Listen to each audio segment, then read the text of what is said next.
texte qui a été choisi, c'est-à-dire dans 1 Pierre.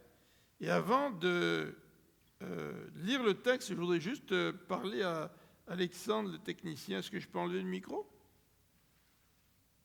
Pour être sûr que ça ne fasse pas trop de bruit. Voilà, merci.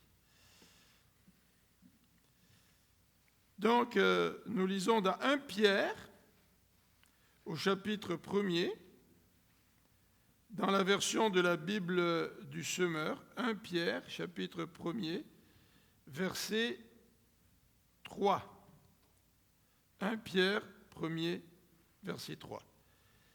Béni soit Dieu, le Père de notre Seigneur Jésus-Christ. Dans sa grande compassion, il nous a fait naître à une vie nouvelle, pour nous donner une espérance vivante par la résurrection de Jésus-Christ. Car il a préparé pour nous un héritage qui ne peut ni se détruire, ni se corrompre, ni perdre sa beauté. Il le tient en réserve pour vous dans les cieux, vous qu'il garde, par sa puissance, au moyen de la foi, en vue du salut qui est prêt à être révélé au moment de la fin.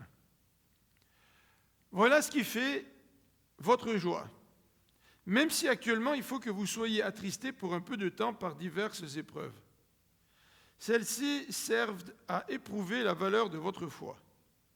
Le feu du creuset n'éprouve-t-il pas l'or qui pourtant disparaîtra un jour? Pourtant votre foi, qui a résisté à l'épreuve, a une valeur beaucoup plus précieuse. Elle vous vaudra louange, gloire et honneur lorsque Jésus-Christ apparaîtra. Jésus, vous ne l'avez pas vu, et pourtant vous l'aimez. Mais en plaçant votre confiance en lui, sans le voir encore, vous êtes remplis d'une joie glorieuse et inexprimable. Car vous obtenez en retour votre salut, qui est le but de votre foi. Donc je vous invite à prier avant de laisser la parole à Eduardo.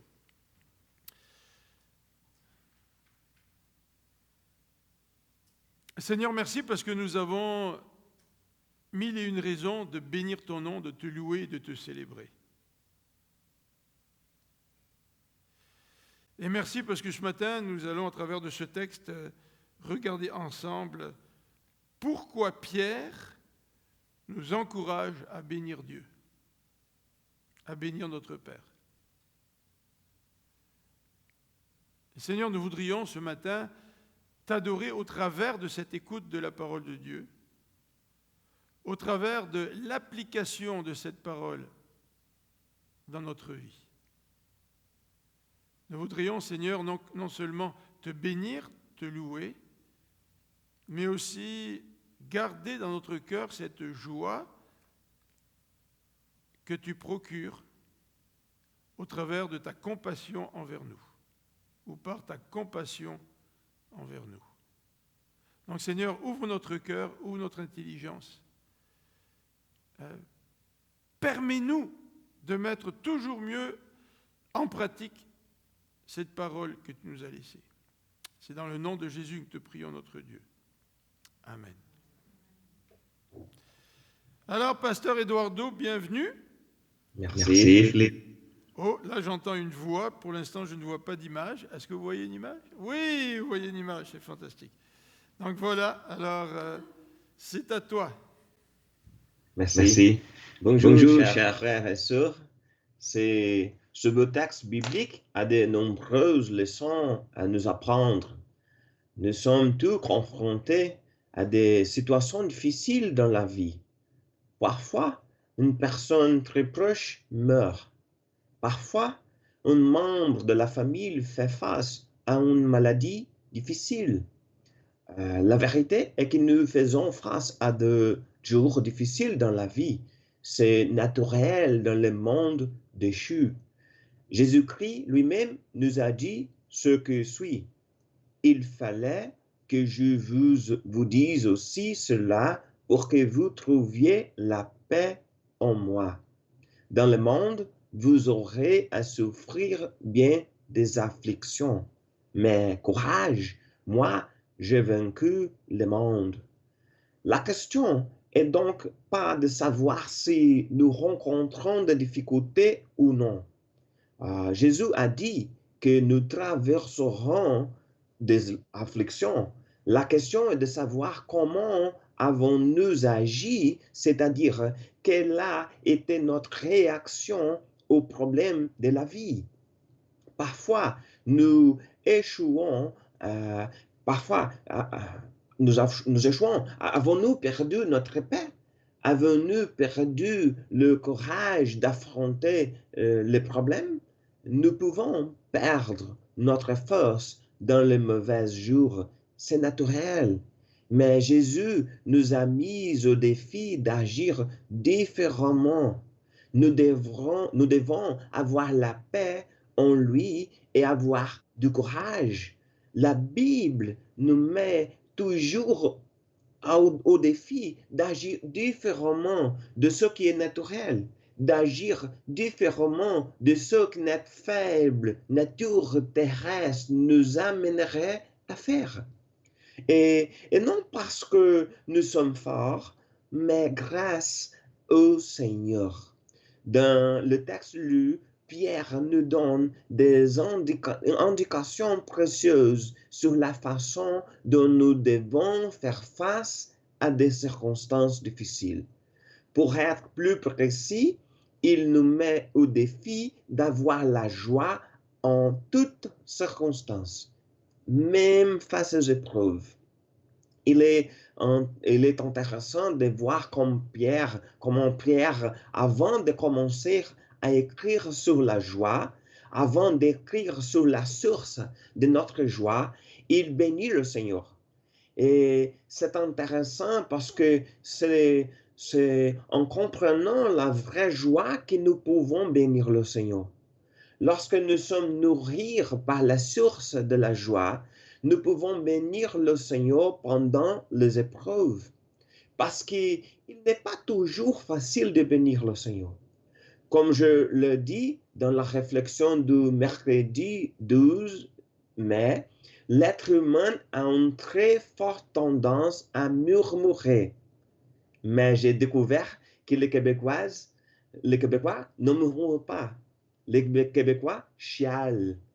Et comme je l'ai dit, quand nous lisons que le peuple de Dieu murmure dans le désert, nous nous étonnons d'un tel comportement. Mais peut-être que dans cette situation, nous ferions la même chose. Chialer de la chaleur, chialer de manger la même chose tous les jours, etc. Mais lorsque nous comprenons la raison de notre joie, nous pouvons avoir un cœur reconnaissant qui bénit le Seigneur. Nous pouvons avoir de la joie même face aux épreuves. Et comment pouvons-nous faire ça? Quelle est la source de notre joie? Regardons comment le texte répond à ces questions. Le verset 3 dit, « Béni soit Dieu, le Père de notre Seigneur Jésus-Christ. Dans sa grande compassion, il nous a fait naître à une vie nouvelle pour nous donner une espérance vivante par la résurrection de Jésus-Christ.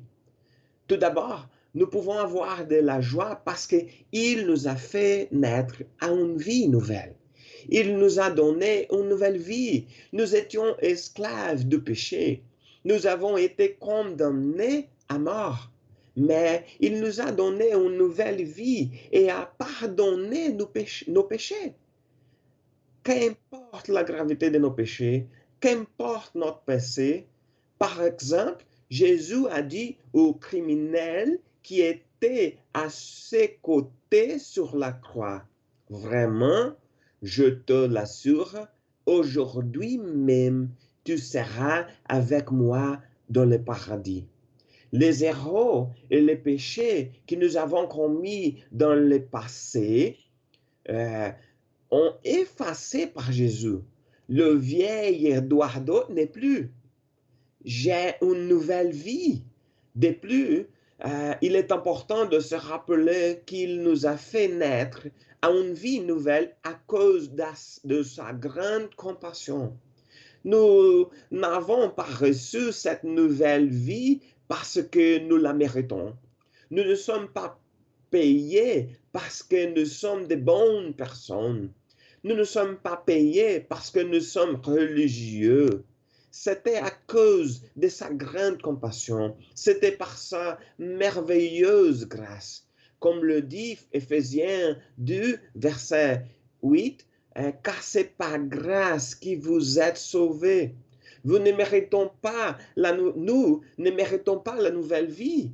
Et il nous a fait naître à une vie nouvelle pour nous donner une espérance vivante. C'est merveilleux. Une espérance vivante est un espoir qui ne disparaît jamais en raison des circonstances difficiles. Tout au long de la vie, nous pouvons avoir des faux espoirs.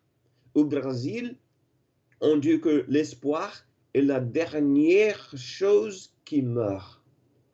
Mais de nombreux espoirs meurent tout au long de notre vie. L'espoir d'un meilleur travail, l'espoir d'un remède pour une maladie grave, l'espoir d'avoir un enfant, ou l'espoir de voir toute notre famille dédiée au Seigneur. Ce sont des bons espoirs, mais ils ne réalisent souvent pas. Mais le texte ne parle pas de ces espoirs. Le texte biblique clarifiera cela dans un instant. Avant cela, en terminant l'analyse du verset 3, nous notons qu'il nous a donné une espérance vivante par la résurrection de Jésus-Christ.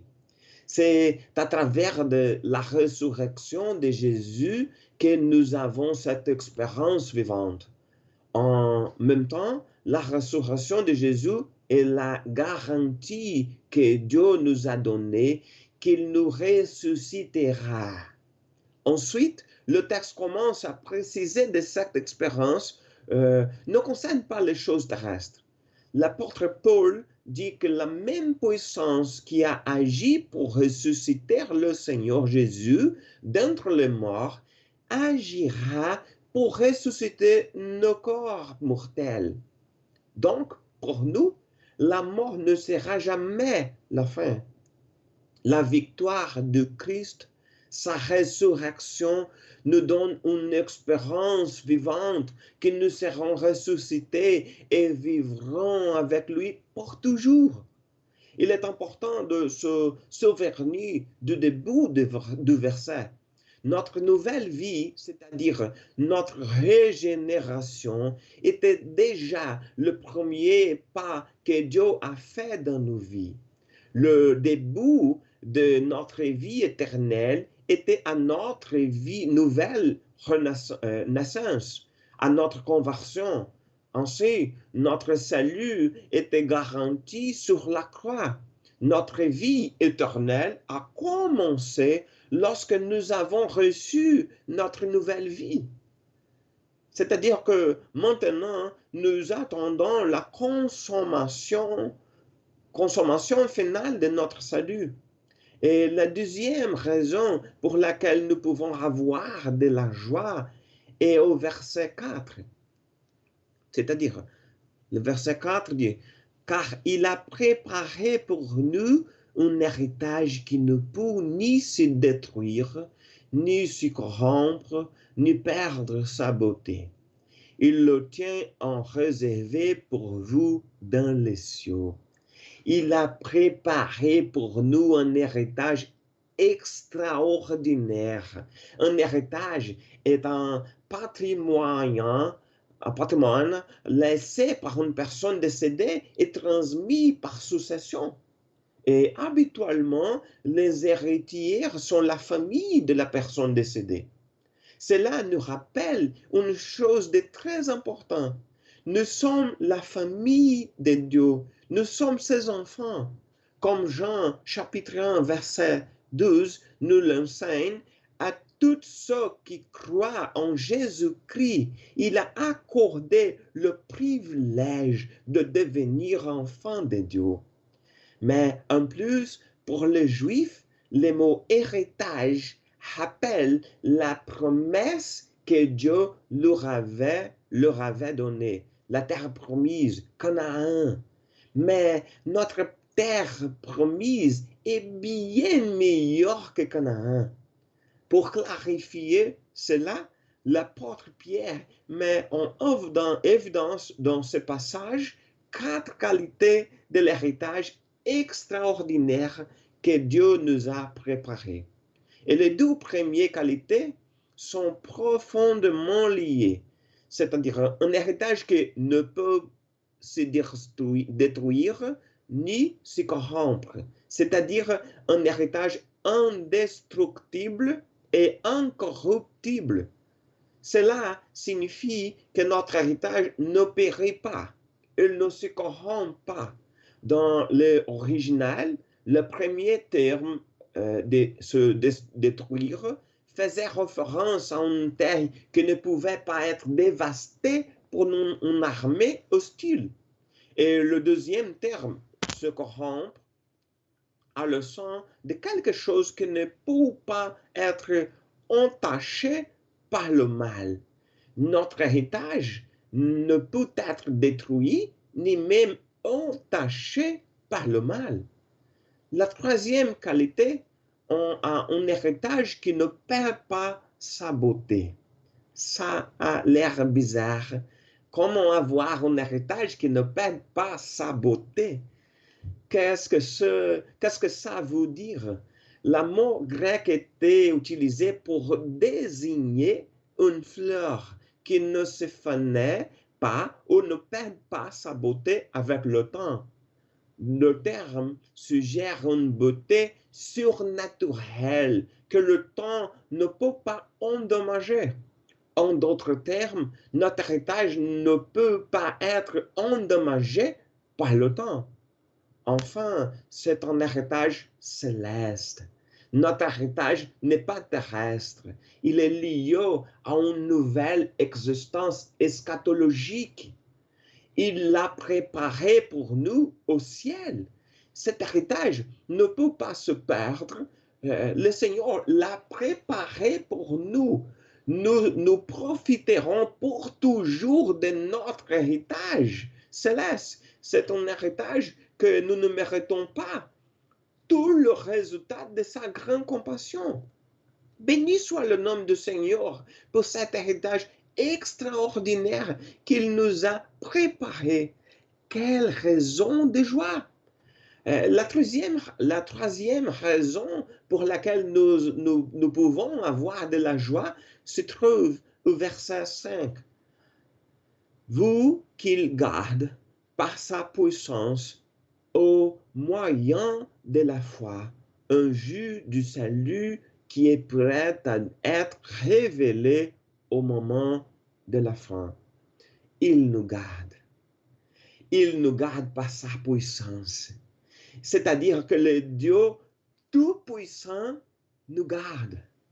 C'est lui qui garantit notre héritage. C'est lui qui nous protège. Les mots traduits ici pour garder était un terme militaire et désignait la garde par des soldats. Dans l'original, le temps du verbe utilisé souligne que cette protection de la puissance de Dieu par rapport à notre vie est continuelle. C'est-à-dire que nous sommes constamment gardés par Dieu Tout-Puissant. C'est la puissance de Dieu qui nous empêche d'être détruits par la lutte quotidienne. Béni soit le nom du Seigneur. Raison de joie. Le verset indique également que notre foi en Christ est le moyen par lequel ces choses s'accomplissent. Le Nouveau Testament est unanime à ce sujet. La foi est le moyen de s'approcher la promesse du salut que Dieu nous donne. Car c'est par grâce que vous êtes sauvés, par le moyen de la foi. Cela ne vient pas de vous, c'est un don de Dieu. Nous ne pouvons pas avoir notre héritage qui est au ciel, mais nous sommes fermement convaincus que cette espérance vivante ne peut être anéantie. Enfin, à la fin du verset, l'apôtre nous expliquera encore une fois la grande raison de notre joie. Il nous rappellera que c'est notre héritage, notre salut. Comme Pierre l'a écrit, une vue du salut qui est prêt à être révélé au moment de la fin. Il nous garde pour notre salut. En même temps, notre salut est déjà préparé. Il ne se révélera pleinement qu'à la fin du temps. Nous vivons avec une espérance vivante en ce que nous recevrons dans le futur, ce que nous recevrons au ciel. Mais quelque chose de très important à retenir, c'est que notre héritage, notre salut ne sont pas garantis par nous-mêmes.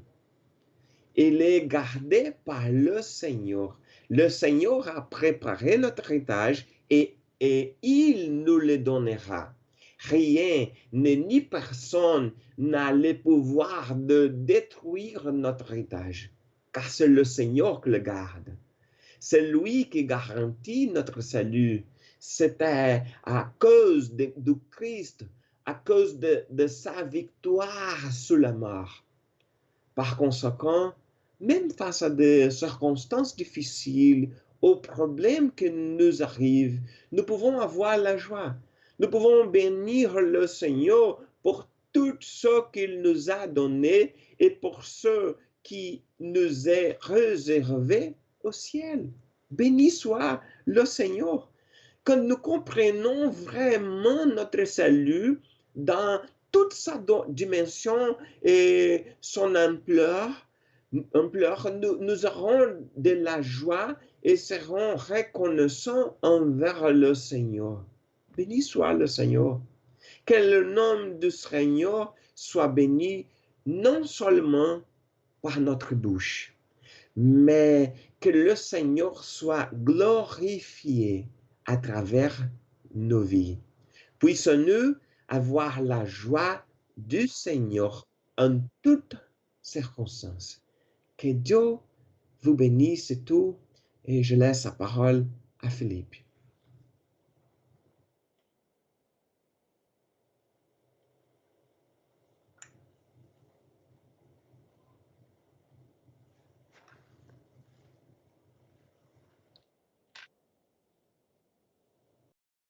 Béni soit le Seigneur. Eduardo nous a bien expliqué pour quelles raisons nous pouvons bénir le Seigneur. Maintenant, je vous invite à regarder avec moi ce que Pierre dit dans les versets suivants, c'est-à-dire les versets 6 à 9, qui nous décrivent la joie. La joie malgré l'épreuve. Alors c'est un paradoxe. Mais maintenant, nous sommes habitués au paradoxe biblique. Et dans la parole de Dieu, nous retrouvons plusieurs paradoxes. Le paradoxe entre la responsabilité humaine et la souveraineté de Dieu, par exemple. Mais dans ce passage, oui, nous sommes en présence de notre paradoxe, celui de la joie que nous pouvons ressentir, expérimenter, malgré l'épreuve dans laquelle nous pouvons nous trouver. Alors, verset 6, voilà ce qui fait votre joie. Ça vient d'être décrit, ce qui fait notre joie. C'est Dieu qui nous a fait naître de nouveau, c'est lui qui nous a préparés pour un héritage extraordinaire, c'est lui qui nous garde. Ce sont des raisons de joie. Mais dans ces quelques versets, Pierre va se concentrer un peu plus sur la joie, après avoir décrit ce que Dieu fait, ce qui suscite notre joie. Il va nous dire au verset 6 que les épreuves éprouvent notre foi. Ensuite, il va nous dire au verset 7 que notre foi est de grande valeur. Et au verset 8, il va nous parler de cette joie dans l'épreuve. Alors regardons tout d'abord le verset 6. Les épreuves éprouvent notre foi. Voilà ce qui fait notre joie, même si actuellement, il faut que vous soyez attristés pour un peu de temps par diverses épreuves. Il faut que vous soyez attristés. Alors le texte tout de suite nous dit que les épreuves sont une cause de tristesse. Vous savez que l'Évangile n'est pas une nouvelle bonbon qui nous permettrait de manquer de réalisme, qui nous permettrait de fermer les yeux sur une réalité. Ah, la souffrance, non, c'est rien. Vous savez, d'être un petit peu super spirituel. En fait, les épreuves, ce sont des causes de tristesse. Et c'est vrai que si vous pensez à votre propre vie, si je pense à ma propre vie, nous vivons des situations de tristesse. Et Pierre ne nous demande pas d'ignorer cette tristesse-là. Pierre ne nous demande pas de refouler cette tristesse-là. L'évangile, c'est un évangile qui est incarné dans un monde pécheur.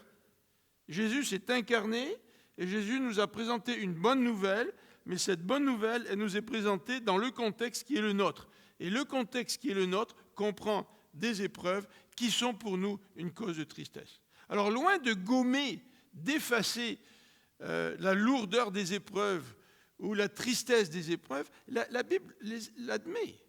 Oui, vous êtes dans un temps d'épreuve qui suscite en vous de la tristesse.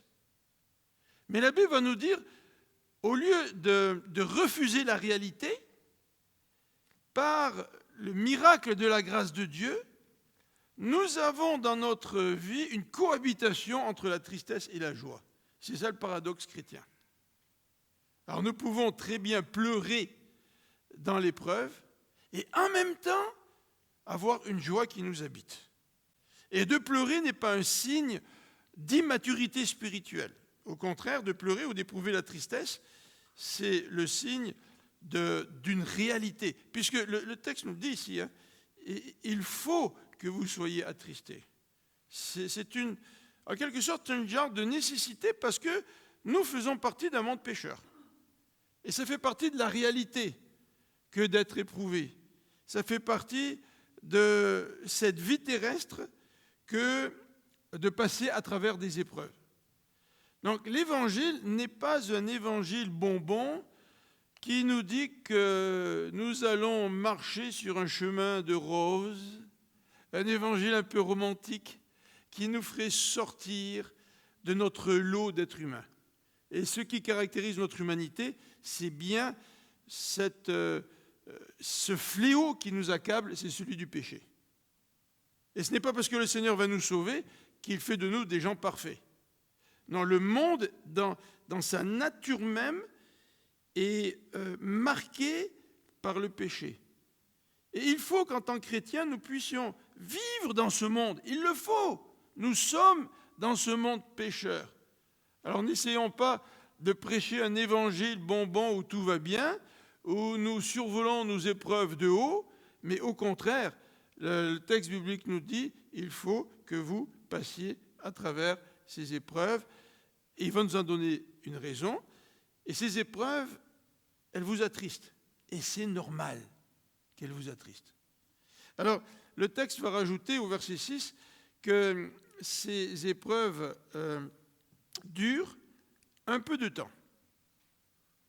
Alors, cette expression, nous avons peut-être un petit peu de mal à l'accepter parce que lorsque nous vivons dans l'épreuve, nous trouvons que le temps ne passe pas assez vite. Nous trouvons que l'épreuve est longue. Nous trouvons que tout ça est tellement lourd que nous aimerions prendre le temps et le faire avancer beaucoup plus vite pour se diriger vers la sortie de l'épreuve. Et ça, c'est un autre paradoxe que la Bible nous présente. La Bible, quand elle nous parle du temps, nous dit que le temps passe très vite. Un jour ou 1000 ans, c'est comme un jour, ou un jour, c'est comme 1000 ans. À la fois, la Bible nous dit que le temps peut passer très vite, et à la fois que le temps peut être très long. Mais l'apôtre Pierre ici veut nous dire, écoutez, dans l'épreuve, rappelez-vous que cette épreuve, elle ne dure que peu de temps.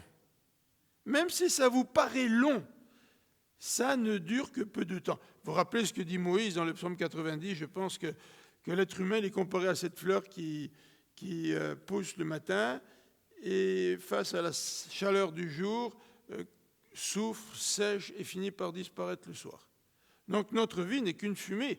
C'est aussi l'enseignement biblique, notamment de l'Ecclésiaste.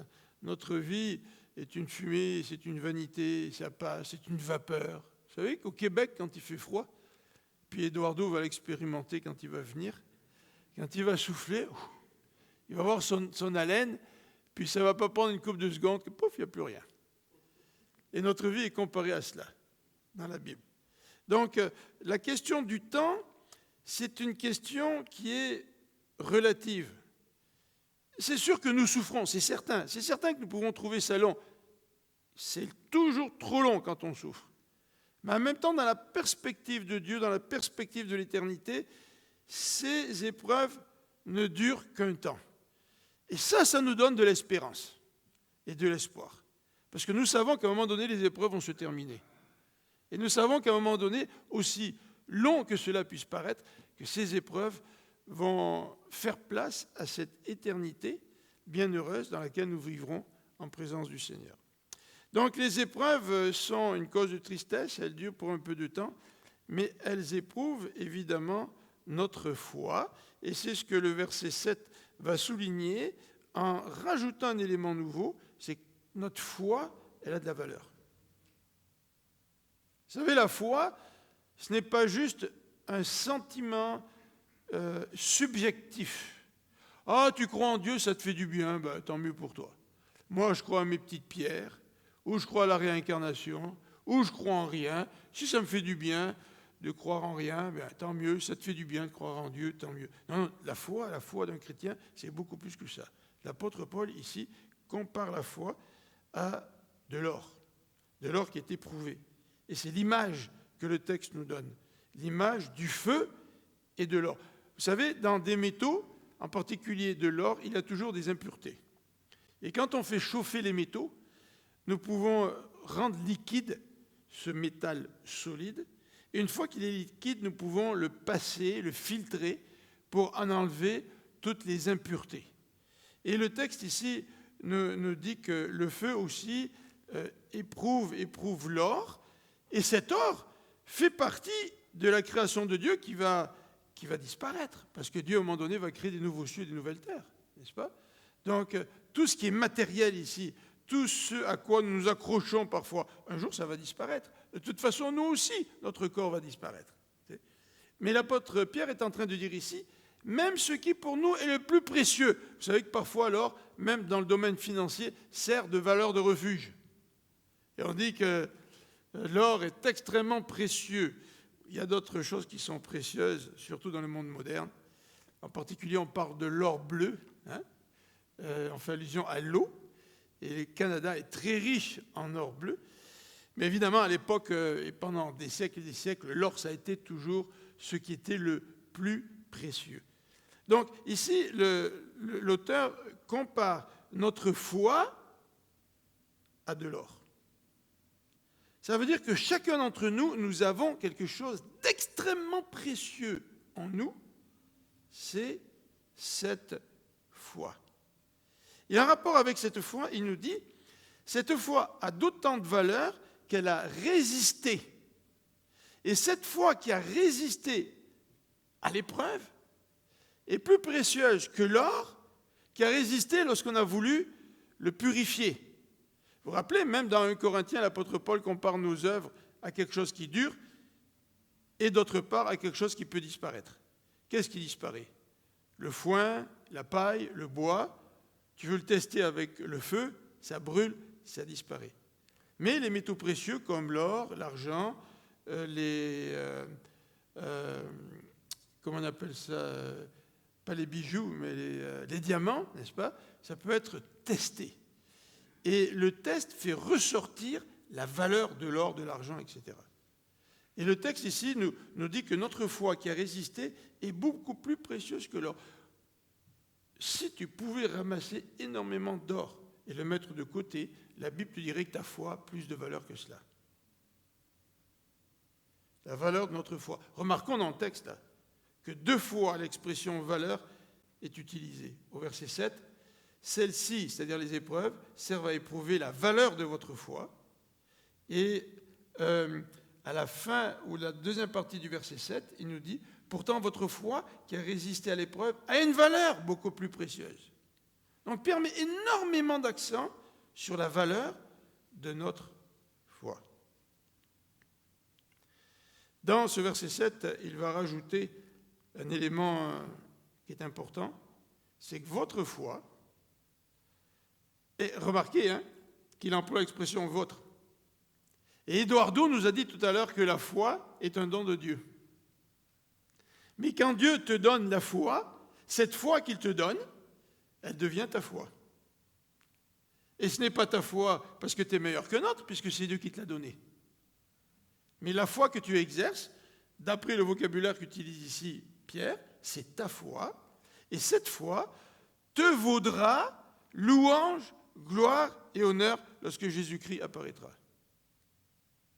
Alors, il y a beaucoup de contrastes dans la Bible. En lisant cela, je me rappelais ce que l'Apocalypse nous disait.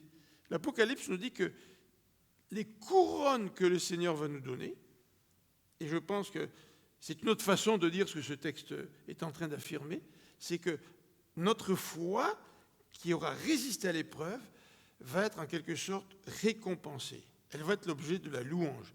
Elle va être l'objet de gloire et d'honneur. Pensez à ces hommes et ces femmes qui sont persécutés. Je lisais des nouvelles de Porte Ouverte d'une femme dans un pays musulman, je ne me rappelle plus lequel. Elle partait en autobus pour se rendre dans un lieu de culte chrétien. Et les extrémistes, sachant que des chrétiens allaient passer par là, ont dressé une embuscade, ont arrêté l'autobus, et est rentré dans l'autobus, et cette femme était assise au fond de l'autobus. Son gendre était assis devant le fusil qui était planté devant lui. À la question « Vas-tu renier ta foi ?» son gendre a dit « Non, je suis chrétien, je ne peux pas renier ma foi. » Pam. Première personne éliminée. Et ils ont avancé comme ça dans l'autobus. Ils sont arrivés à son propre fils. Est-ce que tu veux renier ta foi chrétienne pour adopter l'islam? Non, je suis chrétien, je ne peux pas. Ils ont tiré de nouveau. Et cette femme a eu la vie sauve parce qu'elle s'est évanouie lorsque un de ses soldats s'est présenté devant elle avec le fusil sur la tempe pour lui poser la même question. Mais elle a été particulièrement blessée par une balle perdue qui blessée au bras, qui fait qu'elle ne peut plus s'en servir.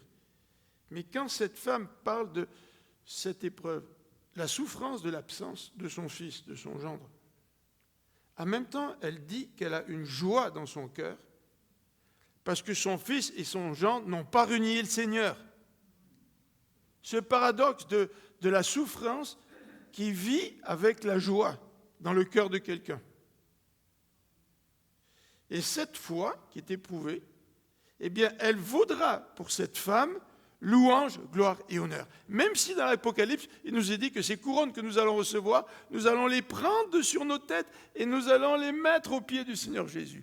Parce que la gloire ultime revient à Christ.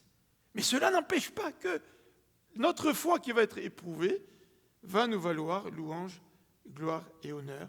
Mais non pas une louange, une gloire et honneur pour s'élever au-dessus du Seigneur, mais au contraire, pour glorifier encore davantage notre Seigneur.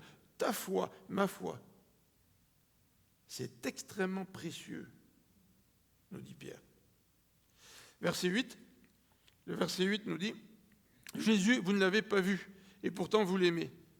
Mais en plaçant votre confiance en lui sans le voir encore, vous êtes remplis d'une joie glorieuse et inexprimable, car vous obtenez en retour votre salut, qui est le but de votre foi. » Alors, dernier élément, donc, c'est cette joie dans l'épreuve qui est glorieuse et inexprimable. Vous savez, quand quelqu'un est là, il cherche les mots, tu sais, pour t'expliquer quelque chose, là. Ben, c'est un petit peu le genre de joie que Dieu met dans notre cœur. C'est une joie que les mots ne sont pas suffisants pour l'exprimer.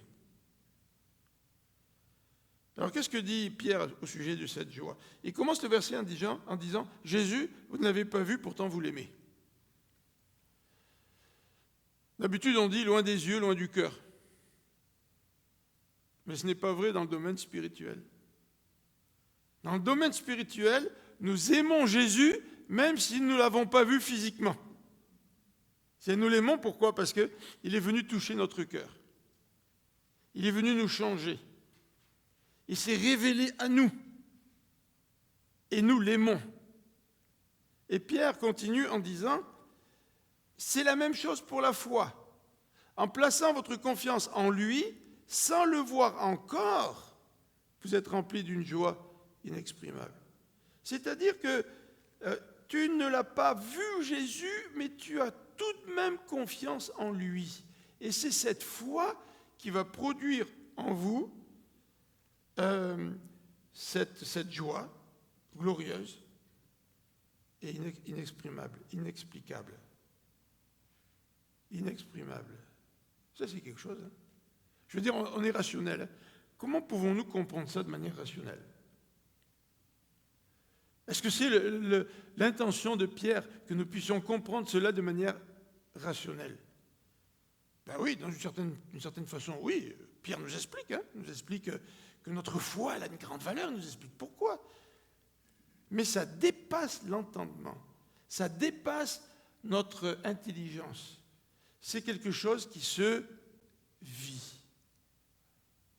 Et quand nous sommes animés de cette joie, malgré les épreuves, notre témoignage chrétien a un impact extraordinaire. Tu ne peux pas faire semblant.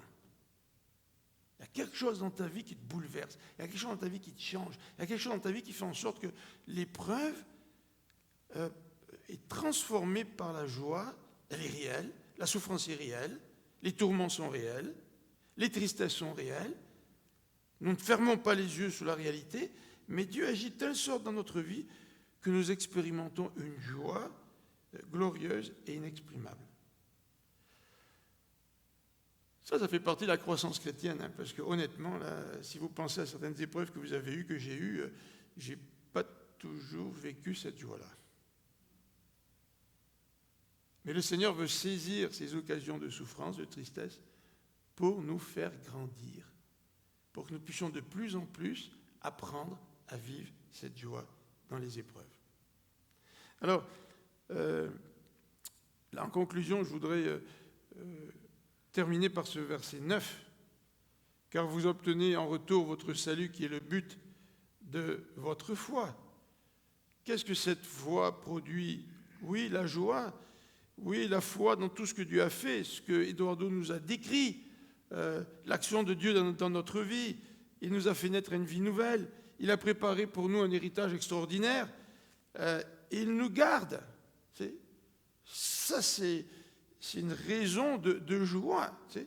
Mais tout ça n'est pas gâché par les épreuves. Au contraire, par la foi, nous vivons cette joie dans l'épreuve, mais en même temps, nous sommes soutenus par cette confiance que nous obtenons en retour notre salut. Alors notre foi, dans la première phrase qui va apparaître à l'écran, nous permet de résister à l'épreuve. Deuxième élément, pour résumer le texte, c'est que notre foi nous procure la joie. La joie dans les épreuves. Et cette foi qui nous procure la joie nous amène au salut. Encore un paradoxe. Quand tu acceptes le Seigneur dans ton cœur, tu l'as le salut. Vrai? C'est ce que dit la Bible. Nous sommes sauvés par la foi. On est sauvés. Mais dans notre vie, nous sommes des pèlerins en marche vers la réalisation complète de notre salut. Déjà, nous sommes sauvés, c'est clair, c'est net. Mais nous avançons dans notre foi chrétienne, nous avançons dans notre salut, nous grandissons dans notre salut pour arriver à ce salut qui va se manifester pleinement. Nous l'avons pleinement maintenant, mais nous ne le vivons pas encore pleinement. Nous apprenons à le vivre pleinement de jour en jour. Et à un moment donné, nous allons atteindre cette plénitude du salut qui nous est promise et que nous avons déjà par la foi.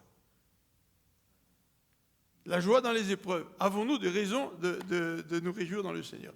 Avons-nous des raisons de dire « Béni soit le Seigneur ».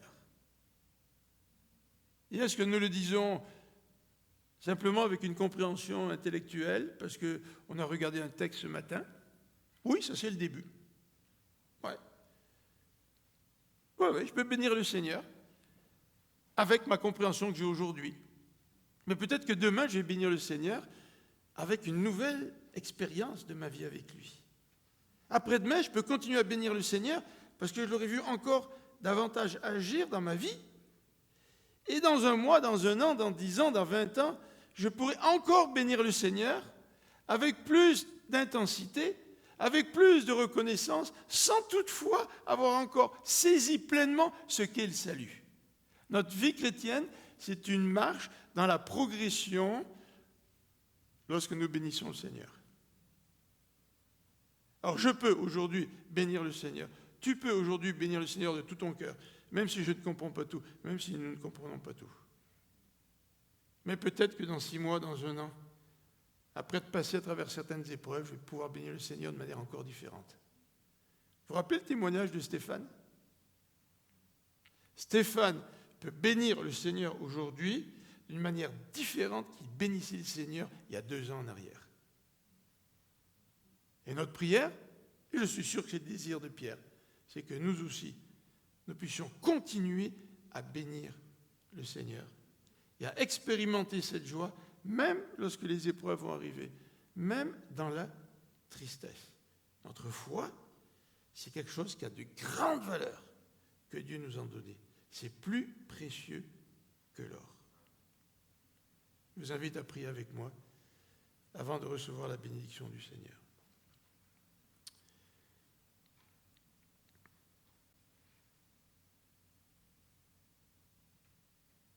Seigneur notre Dieu, merci pour ta parole, merci pour ce très beau texte.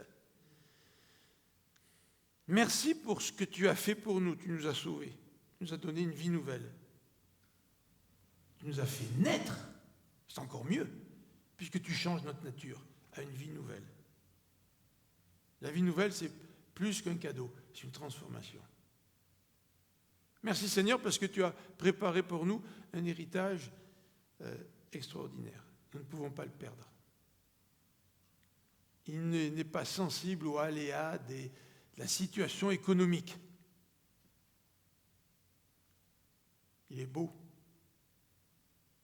Il est incorruptible. Oh Seigneur, parfois, l'argent que nous pouvons faire est marqué par le péché. Mais ce n'est pas le cas pour cet héritage-là. Et merci parce que tu nous gardes pour que nous puissions toucher cet héritage. Il n'y a rien qui va nous empêcher de toucher l'héritage. Ce sera pour nous, c'est certain, certain. Merci pour tout cela qui réjouit notre cœur. Mais merci aussi Seigneur pour la foi que tu nous donnes, même si les épreuves sont difficiles, même si nous sommes tristes, même s'ils nous touchent profondément dans notre corps, dans nos émotions. Seigneur, nous avons quelque chose qui est extrêmement précieux, qui nous permet de passer au travers de ces épreuves, notre foi. Notre foi. Fais grandir notre foi, Seigneur, afin que nous puissions vivre la joie dans les épreuves et dans les difficultés. C'est au nom de Jésus que nous te prions, notre Dieu. Amen. On va lire ensemble la prière de bénédiction qui vient de Nombre 6, versets 24 et 26. Que l'Éternel te bénisse et te protège.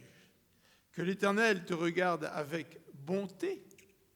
La bonté de l'Éternel, quel cadeau. Et qu'il te fasse grâce. Que l'Éternel veille sur toi et t'accorde sa paix.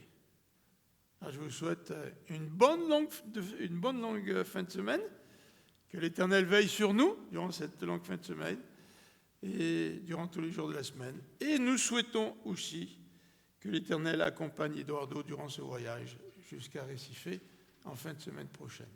Que le Seigneur nous bénisse et vous bénisse. Bon dimanche.